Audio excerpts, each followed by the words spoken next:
Hey guys, welcome back to the Readers. I hope you are having an amazing day. Let's get right into the stories. The first one is Pro-Revenge story. I worked at an upscale farm-to-table restaurant in a small coastal Maine city as an assistant manager. The owners were successful restaurateurs with several thriving independent establishments, and they only visited our location once or twice a month. The rest of the time, a general manager named Maria was in charge. Maria was intense and meticulous to a fault. Though in her 50s, she maintained an immaculate appearance, always dressed in designer clothes with perfectly styled hair and manicured nails. She had started with the owners back in 2013 at their first restaurant as a server and climbed the ranks to general manager. Initially, I admired her high standards. I also take pride in maintaining excellent quality in my work. The kitchen sparkled. The staff kept everything spotless. You could literally run your finger anywhere and not find a speck of dust. And the food was consistently exceptional. As a regular customer before getting hired, I had always been impressed. When I landed the job in early 2024, I was ecstatic. This place was considered the crown jewel of fine dining in our area. I had a decade of restaurant experience and couldn't wait to start. Little did I know why everything seemed so perfect on the surface. "Listen up, everyone," Maria would bark during pre-shift meetings. "If I see one water spot on these wine glasses today, someone's getting written up. And Roberto, your station was a disaster last night." "But I deep cleaned it myself," Roberto would protest quietly. "Well, clearly not well enough," she'd snap back. Maria was a nightmare of a boss. Her mere presence would drain all the energy from the room, like someone had dimmed all the lights. Her standards weren't just high, they were impossible and constantly shifting. "Sarah, why aren't the napkins folded in triangles today?" she'd demand. "Yesterday, you said you wanted them in rectangles." Sarah, our teenage hostess, would reply nervously, "Well, today I want triangles. Do them all over." On rare good days, she'd lock herself in the office and leave early. But those days were few and far between, and her mood could shift instantly. When young hosts called in sick, she'd berate them mercilessly. "What do you mean you have a fever? This is completely unacceptable," she'd yell into the phone. "Do you know how this impacts the rest of the team?" I once heard a 16-year-old host crying after such a call. If a cook made even a minor plating error, she'd humiliate them publicly. "Is this what you call properly seared salmon, Diego?" My grandmother could do better with her eyes closed. Then she'd give everyone the silent treatment for hours, communicating only through angry post-it notes. As a fellow manager, I was somewhat protected from her worst behavior, but I constantly had to console staff members who'd been on the receiving end of her abuse. All of this seemed like typical toxic boss behavior until our annual staff evaluations. That's when the situation with Carlos began. Carlos was a hard-working dishwasher who had moved from Puerto Rico in 2022 and was still working on his English. Whenever I needed to discuss something important with him, I'd ask Carmen, our line cook, to translate. Maria refused to allow this. During his evaluation, Carlos tried to explain that due to his reduced hours, he needed a second job to make ends meet. "Absolutely not," Maria snarled. "You either work here exclusively or not at all." I checked his hiring paperwork right there and pointed out, "Maria, his contract specifically states this is a full-time position." She glared at me before turning back to Carlos. "Fine. You'll get at least 35 hours weekly, but no second job." I documented this agreement in my manager's log, complete with her signature. Months later, Maria called me into her office in a panic. "Someone's been tampering with our files. All the documentation for our Puerto Rican employees is missing." I checked the files myself. Everything was exactly where it should be. Then Carmen walked in with some paperwork. "Carmen?" Maria practically shouted. "Where are your immigration papers?" Carmen looked bewildered. "What immigration papers? Don't play dumb. Did you steal them? Are you illegal?" I had to intervene. "Maria, Puerto Rico is part of the United States. Carmen is a U.S. citizen." "I know that," she snapped, but her face reddened. "Never mind. Get back to work." No apology was offered. The final straw came when I arrived for my closing shift one evening to find Carlos storming out the back door. Despite his limited English, his parting words were crystal clear. "Racist witch." Maria had discovered he'd taken a second job after she'd failed to deliver the promised hours. She'd fired him on the spot, but not before saying, "You people are all the same, coming here illegally." By then, I'd already accepted another job closer to home. Maria's behavior had become unbearable. She'd once announced during a staff meeting that my uniform made me look like I shop at discount stores, despite being the exact uniform she required. Meanwhile, she'd wear open-toed heels in the kitchen, a health code violation, and once refused to throw out a batch of potato salad after her fake nail fell into it. I advised Carlos to pursue legal action, knowing I had documented proof of Maria's broken promises. The last time I saw her was at Carlos's lawyer's office while giving my deposition about her various labor violations. There turned out to be many more than I knew about. The sweetest irony, we discovered Maria was actually an undocumented immigrant herself, a Canadian whose work visa had expired years ago. She was deported back to Canada, and no one's heard from her since. Carlos received 6 months of unemployment compensation plus legal fees. The restaurant closed that location shortly after. Maria, if you're reading this from somewhere in Canada, I hope you've learned some humility. And please, wear proper kitchen shoes, though I guess that's not your problem anymore. The next one is an entitled people story. For context, I worked at a mid-sized tech company for almost 4 years. The pay was decent. My coworkers were generally pleasant, and the work kept me challenged. Everything was fine until about 6 months ago when our department got a new manager. From day one, this guy, let's call him Mike, had it out for me. I couldn't figure out why. I was always on time, my performance reviews had been consistently positive, and I got along with everyone. But Mike seemed determined to find fault with everything I did. At first, it was small stuff. He'd question my time estimates on projects, second-guess my decisions in meetings, and make snide comments about my work. I tried to brush it off as new boss jitters, thinking he was just trying to establish his authority, but it quickly became clear that I was being singled out. "Your report is incomplete," he'd say in front of the whole team, even though I'd followed the same template everyone else used. "You're not a team player," he'd claim, despite the fact that I was always helping others when they asked. I started documenting everything, every email, every meeting, every interaction. I had a feeling I might need it someday, and boy was I right. Things came to a head 3 months ago. Our office had recently purchased some expensive equipment, high-end laptops, tablets for the design team, that kind of stuff. One Monday morning, Mike called an emergency department meeting. "Someone's been stealing company property," he announced, his eyes scanning the room before landing on me. "We've had over $5,000 worth of equipment go missing." Everyone was shocked. Our office was small, and we all trusted each other. The idea that someone among us was a thief was disturbing. Mike continued, "I've been conducting an investigation over the weekend, and I've found evidence pointing to one person." He dramatically pulled out a folder. "Based on security footage and access logs, I believe the person responsible is sitting right here." My stomach dropped when he looked directly at me. "I have footage of you entering the office late Friday evening after everyone had left," he said, pointing at me. "The equipment was reported missing the next morning by our weekend security." I was stunned. "That's impossible," I said. "I wasn't even in town last weekend. I was visiting my parents 3 hours away." Mike smirked. "The footage doesn't lie. Neither do the access logs showing your key card was used at 9:47 p.m. My co-workers were staring at me, some looking confused, others disappointed. I could feel my face burning with embarrassment and anger. "This is ridiculous," I said. "I didn't take anything. I wasn't even here." "Save it," Mike said. "I've already spoken with HR and the police have been notified. You're suspended pending investigation. Please clean out your desk and surrender your access card." I couldn't believe what was happening. As I packed up my things with everyone watching, my mind was racing. I knew I was innocent, but how could I prove it? Then I remembered my phone's location history and the toll receipts from my drive to my parents' place. I had evidence.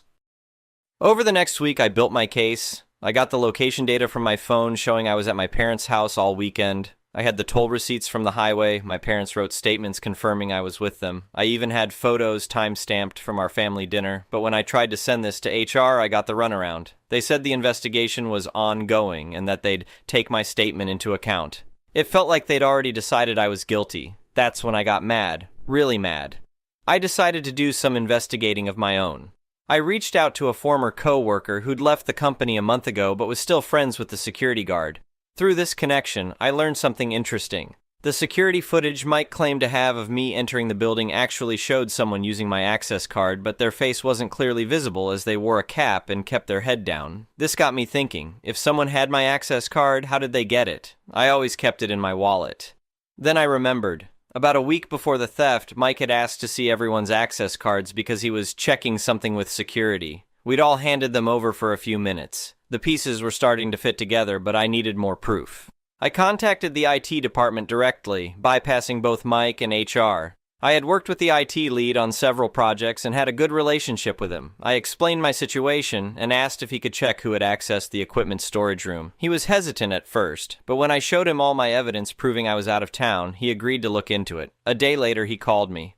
"You're not going to believe this," he said. "The system logs show Mike's master access card was used to enter the storage room 10 minutes after your card was used to enter the building. Bingo." But why would Mike frame me? What did he have to gain? I dug deeper, calling in favors from friends still at the company. I discovered that some of the missing equipment had mysteriously appeared in Mike's home office during a virtual meeting. He had been stealing equipment and needed a scapegoat. Armed with this information, I contacted the company's legal department directly. I laid out everything I had discovered, explaining that I was being framed and that I had evidence to prove it. I also mentioned that I was considering legal action for defamation and wrongful termination if this wasn't resolved quickly. That got their attention. 2 days later, I was called in for a meeting with HR, legal, and the department director, Mike's boss. Mike was conspicuously absent. I presented my evidence methodically, my location data proving I was out of town, the IT logs showing Mike's access card was used right after mine, and screenshots from the virtual meeting showing the missing equipment in his home office. I also shared statements from coworkers who'd witnessed Mike asking to see our access cards. The room was silent when I finished. The director looked stunned. The HR rep was furiously taking notes. The legal representative looked like she was calculating potential lawsuit costs in her head. "We'll need to investigate these claims," the director finally said. "You've had 2 weeks to investigate the false claims against me," I replied. "I expect this to be resolved much faster, or I'll be forced to escalate this matter." 3 days later, I received a call from the director. "We'd like you to come in tomorrow for a department meeting," he said. "We've concluded our investigation." The next morning, I walked into the conference room where the entire department was gathered. Mike was sitting at the front, looking pale and uncomfortable. The director stood up as I entered. "Thank you all for coming," he began. "As you know, 2 weeks ago, serious allegations were made about equipment theft in our department. After a thorough investigation, we've determined that these allegations were false." Murmurs broke out around the room. The director continued, "Not only were they false, but they were deliberately fabricated by Mike to cover up his own misconduct." All eyes turned to Mike, who was staring at the table.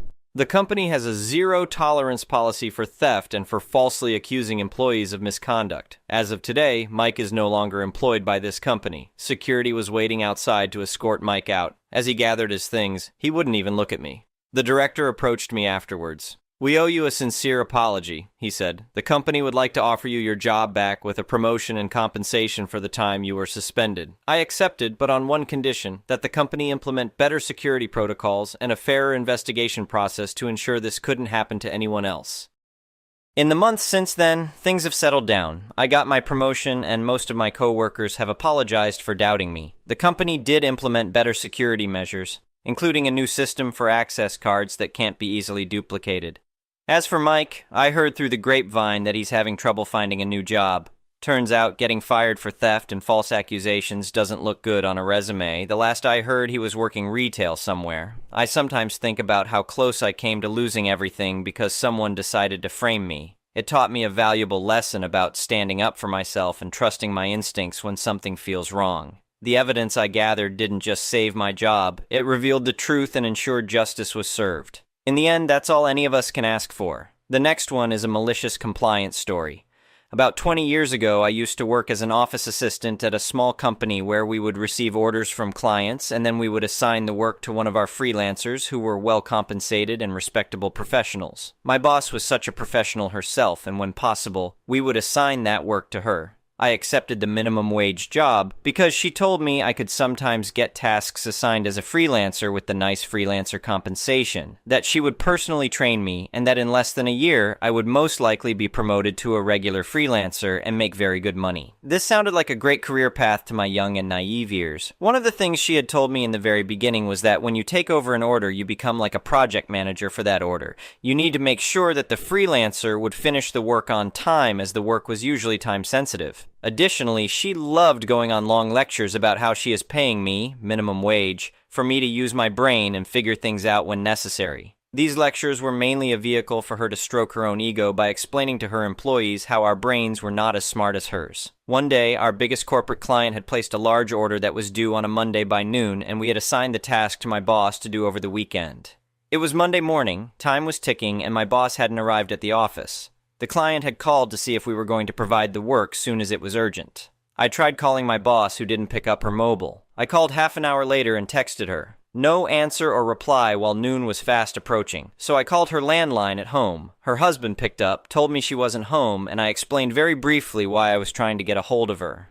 Less than an hour before noon, my boss called furious that I had been so insistent on getting a hold of her and that I'd created a state of stress and emergency at her house. Her home number was for emergencies only, and this wasn't an emergency. It's not professional to call people when they are not at work. She told me she got everything under control and she was now sending the work to the client directly. When she arrived at the office, she gave me a big scolding in person and told me that I do need to hound other freelancers, but not her. It was her business and she got everything handled. She knew all the clients and they were clients because of her. She looked me in the eye and told me, "If I take over a task, it's not your task anymore, it's my task. You don't need to bother me with reminders. You just give me the instructions from the client and I'll handle everything myself. From that point on, your job is done." I never ever miss deadlines. If the client calls, you tell them I'm on it and you don't call me or text me about it. Fair enough. I apologized for the stress and repeated the new instructions back to her for confirmation. She was very happy with that and confirmed I had understood everything. She once more gave me her favorite lecture about how she is paying me, minimum wage, for me to use my brain, with a lot of condescending examples of how she always uses her brain unlike us normal workers. I could only nod along as if her narcissistic rant was actually teaching anybody anything. About a month or so later, another client come in with an order. I accepted it, my boss was available to handle it, so I forwarded everything to her, and I considered my work in regard to that order done as instructed. On the day of the deadline, I was on vacation and was hiking in a remote area with spotty cell coverage. The other office assistant called me and told me the client had called the office to check if the work was ready. I told my colleague that our boss was on it and that we didn't need to worry as our boss was going to handle it, and that my clear instructions were to tell the client our boss was personally on it. The task would be done by the deadline, and explicitly not to call our boss to remind her of the deadline. Then, since I was on vacation, I needed to conserve my battery, and everything at the office was handled, I switched off my phone. An approaching deadline that my boss had to meet was explicitly not an emergency. Also, I had recently realized that my boss had knowingly misled me about the career opportunities this job was affording me, so I wasn't going to be on call on my rare day off. While I was hiking without a care in the world, my boss had managed to forget about the deadline. By the time she realized she had missed it, the office was closed. My boss had urgently finished the work, but it turned out she didn't know the clients so well as she didn't have their contact details. As the order was in the office and my phone was off, she had to go there herself, fetch it, and use the contact details to deliver the work late. This was particularly embarrassing as my colleague had informed the client our boss was personally doing the work for them. When I came back to work, it was pandemonium. She screamed at me, but I simply pointed out that everything I had done was following her instructions. "Why did you do this? You told me to. Why didn't you do that? You told me not to." She was fuming, but she knew I was correct, and I had acted exactly as instructed. She also screamed at me for my phone being off, but I said I needed to conserve my batter for emergencies, and this was clearly not an emergency, and I'm not on call while on vacation anyway. Malicious compliance for the win, right? Well, narcissists never accept blame, and she had an idea of how to shift the blame to me after all. "But you didn't provide me with the client's contact details with the order assignment. How could I have delivered them the work? It was your fault for not providing me with all the information." I pointed out that she told me she knew all the clients personally, but if she had used her brain like she is constantly telling us to, she could have easily noticed that the order instructions were on the client's letterhead with all their contact details spelled out. On every single page, bottom and top. Now that was a huge slap to her fragile ego, and remembering her face in that moment still makes me smile. Needless to say, I was fired. Of course, I didn't mind. Don't you just love happy endings? The next one is an entitled people story. My sister for years believed she could make a living breeding pugs. She used to have a breeding pair she named after sibling characters, ironically. The first time the female got pregnant, I had to help with the birth. And that pug had like 10 puppies. It was months of dealing with a stinky puppy pen, and my nephews and I having to take care of them while my sister wasn't home. She managed to find homes for all but one of the puppies, and the final one she refused to sell because he was too cute. I knew it. I knew from the start that she'd want to keep one of the puppies for herself. She denied it, but then she did. Just to try and make it look like she wasn't keeping the puppy because she didn't want to sell him, she claimed she was giving him to her sons, and he'd be their dog. That was complete and utter BS, and we all knew it. That third pug was a menace. And it only made all 3 pugs one terrible group of troublemakers. They urinated on the floor so much they rusted out the vents. And my nephews didn't really take care of the third pug, as my sister claimed they were supposed to, as their dog. So she threatened she'd give away the third pug many times, but didn't, and would cry if called out on it because he's too cute. After like 2 years of that, it finally was too much for her and she gave the third pug away. She couldn't sell him like the prior puppies because he was full grown and neutered. Somehow the mother pug didn't have another pregnancy that took until my sister was evicted from the family property. We were kinda thankful for that. I ended up taking care of these pugs as much as my nephews while my sister wasn't home. The first pug that became the papa dog wasn't so bad. But the female that became the mama was a nightmare for a while. That dog developed some twisted need to crap exclusively on my sister's bed. My sister once came home to, I kid you not, 9 piles of poop from that one pug on her bed. I'd see this dog come running into the bedroom after going outside, jump on the bed, give you a look like she doesn't care what you think, and she would drop a deuce wherever she felt like, which would usually be on the bed as soon as you weren't watching her. And this dog was punished for it many times, but she refused to stop. It got to the point where we had to keep her caged, and the bedroom door perpetually closed. But she kept finding a way in if she was let out of the cage. Edit. Just avoid this, and the next paragraph if you don't feel like reading about this dog. Eventually it got to the point where I was taking zero BS from this dog. I decided one day she was not going to go back inside until she pooped, and the dog really did not like that, especially since it was cold outside and the ground was wet. I watched as she would sniff around, make a motion like she was going to take a dump, then would just whine while looking around and move on. She did this a few times, then looked over at my sister's trailer and suddenly started running towards it all of a sudden, with a look of complete glee on her face like she was thinking, I want to crap there. I stopped the dog and forced her to come back. She looked at me like I was a killjoy and just sat down to pout and stare at me. I told the dog I had all day, and she finally got bored enough to go back to sniffing around. She tried to make a break for the trailer 2 more times. Finally, after like 45 minutes, she couldn't hold it in anymore and took a dump, but I could tell she had more in her. So I kept waiting around and she finally took another dump because I wasn't taking her back to the trailer. The march back was like a walk of shame for her because she knew she'd lost, and put up no fuss when I put her back in her cage. I kept up that routine until eventually she finally stopped trying to poop on the bed. Eventually my sister's at the time boyfriend brought home a puppy he got for free. This puppy was adorable, but grew into an absolute monster bigger than my Akbash dog. He was huge and pissed and crap on the floor all the time, especially right near my middle nephew's bed. When put on his tether outside, he would bark constantly. On days I had migraines, this dog drove me nuts, and he made it impossible for anyone to sleep at times. Especially my father. This dog was so strong that he broke his chain tether numerous times. They couldn't use rope because he'd chew through it. He chewed everything. The 5th-wheel trailer my sister was living in on our property at the time she bought brand new, and that dog just destroyed it even worse than the pugs did. That dog also destroyed plenty of stuff belonging to my nephews. Clothes, shoes, toys, anything it could get in its mouth. I had to fix my middle nephew's shelves with duct tape. We told my sister many times that she had to get rid of this dog. Even gave her an ultimatum more than once. But she still refused. She finally sold the dog to someone who had one of the same breed, and had wanted another one, and treated us like we'd ruined her life by making her get rid of this dog she could not handle. Soon after, my ex-Bill took his kids away from there, and refused to bring them back. Not long after, my sister was given the boot, and she was out by January. When my sister got an eviction notice from the family property in 2023, she moved in with her only remaining friend and started breeding her pugs again. And just like last time, she kept the cutest one. Then her best friend kicked her out, and my sister got a new boyfriend who was also her drug dealer and moved in with him. Then her abusive boyfriend kicked her out and left her in a broken-down RV trailer on the side of the road, and then he left her with a car that barely ran. By then, she'd burned like 98% of the bridges she'd had because she's an entitled narcissist. She spent 2 days living with her boyfriend's sister and let her pugs piss and crap all over the bedroom floor and didn't clean up any of it, so the lady kicked her out.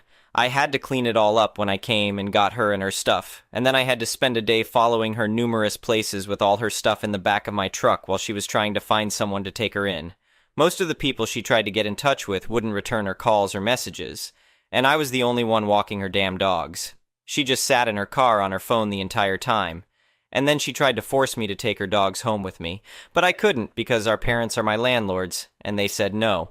My sister flipped out on me for it. She claimed our parents were allowing me to bring her stuff home in my truck for the time being, and her dogs were a part of her stuff. I still told her no, and she lost her mind. She spent the night in a car full of junk with 3 pugs. She didn't even have food for the dogs. I had to buy her some because she was broke. The next day, our mother got her a motel room for the night, and she was completely ungrateful for it. Then she went right back to her abusive boyfriend the next day. I just dumped her stuff off in his front yard and left. My sister finally had to surrender the mom and dad pugs to a rescue, but she kept the puppy. I'd previously told her she needed to give away all the dogs because she couldn't care for them if she was homeless. She said she'd think about giving up the 2 parent pugs, but she refused to part with the puppy. I told her that trying to raise a puppy on the streets wouldn't be good for the dog, and she ranted that dogs were great for the mental health of homeless people and that she needed him. My sister was previously in touch with a pug rescue, but stopped talking to them. I looked this rescue up and gave them a call, and they were worried for the safety of the pugs. So worried that they called me back to ask for or tell me updates on the situation. Eventually, they called me and said my sister had surrendered the 2 parent dogs to them, and they gave her $100 each for them. I don't know if that was a normal thing to do, or if my sister extorted money for the dogs since they were pure breeds and a breeding pair. They didn't clarify. But both dogs were highly adoptable, they told me, and likely found homes fairly quickly, if not even maybe sent to the same home. My sister also had a tabby cat she couldn't take care of and begged I take him. Not only did I take in the cat, I refused to return him to her later. He loves it here, and he was raised here. When I brought him home, he started purring the second I pulled in the driveway, and I mean aggressively purring. He couldn't see where we were because he was in his carrier, but he knew by smell. As soon as I let him out of the carrier, he was running around the yard like I'm home. My sister previously took him to live in a drug den with her abusive boyfriend, and would take him right back into that sort of life if I'd let her. I recently had him chipped and registered in my name, just to keep her from taking him away. She's an animal hoarder. She'll keep dogs and cats, and then just won't clean up after them. And if she has the money or the room, she'll get more. Over 20 years ago, she was living in an old manufactured home with 20 cats she was letting piss and crap all over the place. I had to clean it all up for her many times because she wouldn't do anything. And when called out on it, she'd cry and say the cats were like her babies. I tell you, you don't know nothing about cleaning cat poop till you've had to use a shovel. Those cats were just pooping on top of more poop. It was like shoveling moist clay. At least I clean up after my cats. Recently, my sister showed up wanting her cat back, and I kicked her off the property. She threatened to report me, but hasn't. Probably because we know she's doing meth and crack and doesn't want cops snooping around. When she wasn't looking, I saw the cat run away from her and hide under my house. And normally he's friendly with everybody. Then he started following me and meowing like mad. He did not want to go with her. Anyway, thank you for watching.